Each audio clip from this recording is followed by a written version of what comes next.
Snake, this is Havoc. Do you read me? I'm getting a lot of electrical interference. Is everything alright? If you can hear this, respond. We got a job to do. Metal Gear isn't going to review itself. Snake? Snake? Snake! Kept you waiting, huh?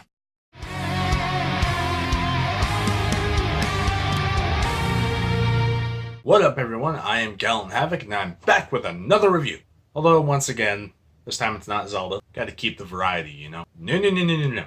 This is number 2 of my favorite video game franchises of all time. Today, we'll be reviewing none other than Metal Gear Solid, the first one. Well, not the first one, that was back on the MSX and later NES, but the first one that really brought Metal Gear into the mainstream. And for good reason. Don't worry, you don't technically have to play the first 2 games to fully understand what's going on. This one handles that just fine. Now, I started with Metal Gear Solid 2, and then 4, Revengeance, 3, Ground Zeroes, and then this one. And damn, do I see all the appeal that I was missing. I initially was never into stealth games that much. I just wanted to go in guns blazing. I was a kid at this time. But then Metal Gear happened, and I had an epiphany.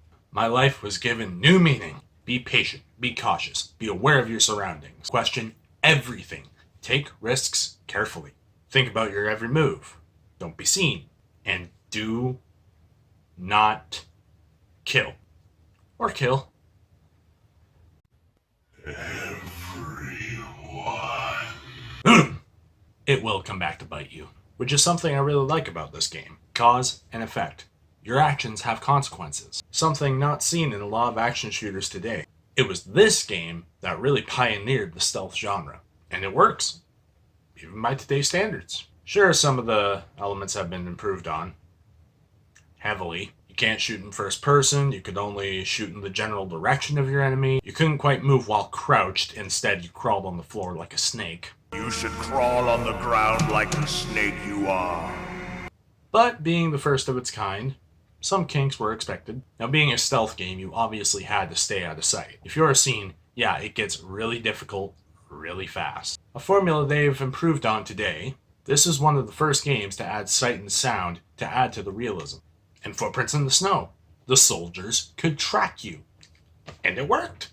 Such technology was impressive in those days, and in some ways, still holds up pretty well. And the quirks that the boss battles have. Genius. The most unique and obvious choice being Psycho Mantis. This guy is one of the most meta villains in all of gaming. He reads your memory card, reverses your controls, he blocks out your screen like when you have to put in a certain input in your TV. Like, in this case, it was Hideo 1, like Video 1. Today's standards, it's something like this.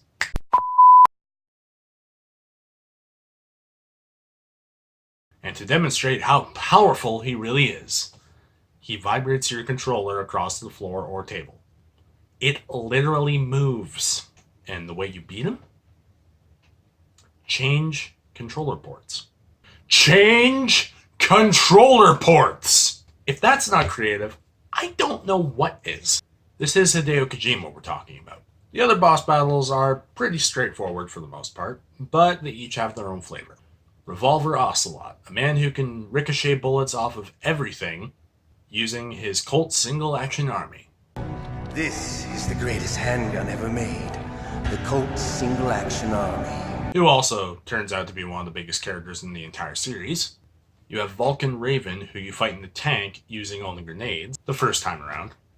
Later, you fight him again with a huge minigun strapped to his back. That's some scary shit. Welcome, Cossack. This is the end of the road for you. Right, my friends?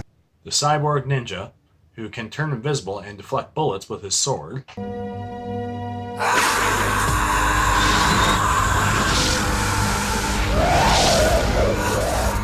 Who plays a significant role in the story. Sniper Wolf, a femme fatale marksman, who is considered one of the greatest boss battles in all of gaming. What am I?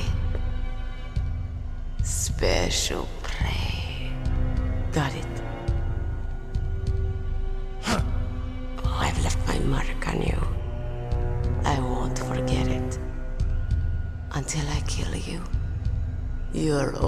I think about. And the big bad of the game, Liquid Snake. Solid Snake's twin brother. Not yet, Snake! It's not over yet! Liquid! You fight him 3 times in the game. Once in his attack helicopter, the Hind D. Next in Metal Gear Rex, a walking battle tank that can fire nukes from any terrain. And then a good old fist fight that leads into a car chase. And all of them feel as satisfying as all hell. And that's just the gameplay.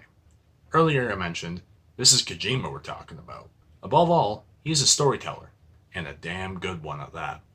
Even if the plot does get really, really complicated through the whole series. But to those who can pay attention, it is truly a great thing. Now the biggest selling point for not just Metal Gear, but most games, is the story. And Metal Gear Solid is the beginning of one of the greatest sagas I have ever experienced. Spoilers ahead, you've been warned.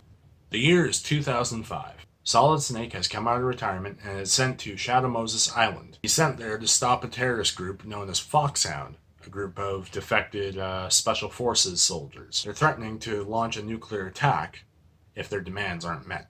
And what ensues is one of the greatest stories in all of gaming. Snake has to sneak his way onto the island, find out what the terrorists are up to, and stop them, by any means necessary. He comes across plans to use Metal Gear Rex to launch the nuke. He meets Meryl Silverberg, his commanding officer's niece, later found out to be daughter, and also kind of Snake's love interest. She helps him along the way. Then he meets Hal Emmerich, aka Otacon, his future best friend and a nervous wreck of a scientist who helped build Rex in the first place. Seriously, he full on wets himself when he first meets Snake.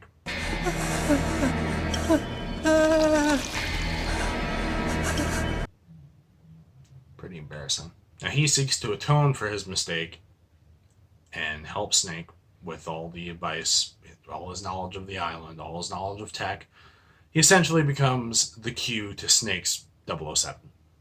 I wonder who would win that fight. Snake or 007? As much as I love Snake, I gotta say Bond. And then you come to the members of Foxhound themselves, who each have their own tragic backstories. Except maybe Ocelot and Liquid. They're the only ones that seem wholeheartedly evil. Or are they? Each of the other members seem to have had bad experiences with war and conflict, which turns them into the fighting machines we know and love. And Liquid is the one to rein them in. Why? Because both Snake and Liquid are the clone sons of another legendary soldier, Big Boss, the main villain of the past 2 Metal Gears, who comes to be a big deal in the entire series. No pun intended. And Liquid seems to be the one who got the leadership quality from dear old dad. Foxhound follows him because of it, but he hates Snake because he's the hero of the story. He stole what was rightfully his before he was even born. Being the sons of Big Boss, Liquid believes that Snake got all the dominant genes while Liquid got all the recessive genes. And Ocelot? Well, he stokes the fires and turns Liquid into the dominant being of Shadow Moses Island. So when it comes down to it, Liquid lashes out at his brother, trying to put him down for good. But then the cyborg ninja comes in. He's been posing as an enemy for both sides, but then you find out who he really is. Gray Fox, who both helped and fought Snake in the past 2 games. So he helps Snake bring down Liquid, piloting Rex, but dies because of it.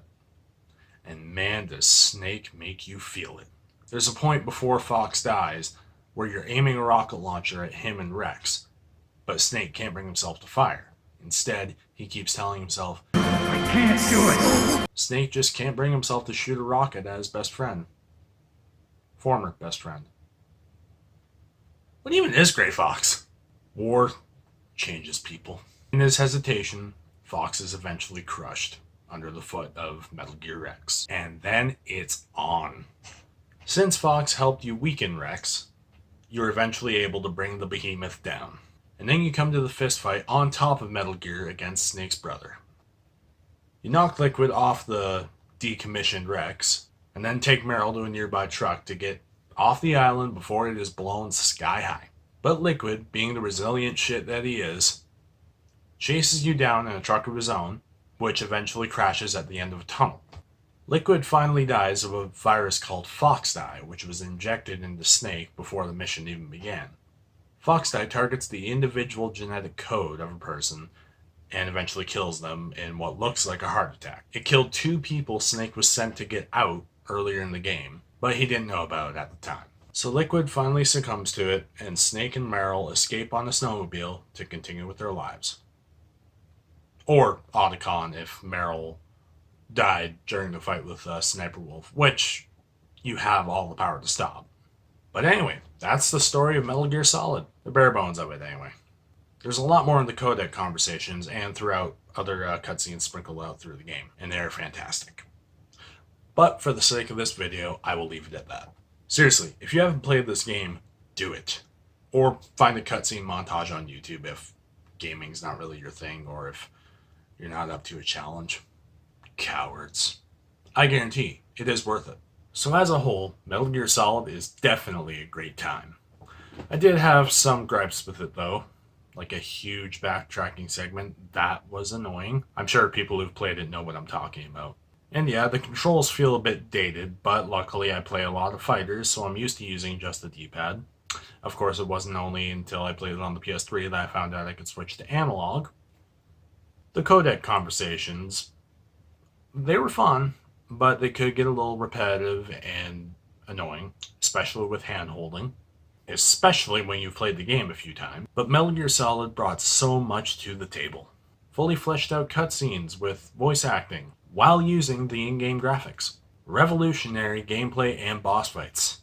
Psycho Mantis. An immersive, complicated, well-structured story that left me in awe and satisfied at the end of it all. And the soundtrack, to die for. So, altogether, I am giving Metal Gear Solid a Gallant rating of 4 out of 5. Sure, it's dated and has a few flaws, but it's a classic.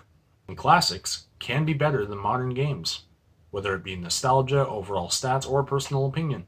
And that's the truth, because the Patriots said so.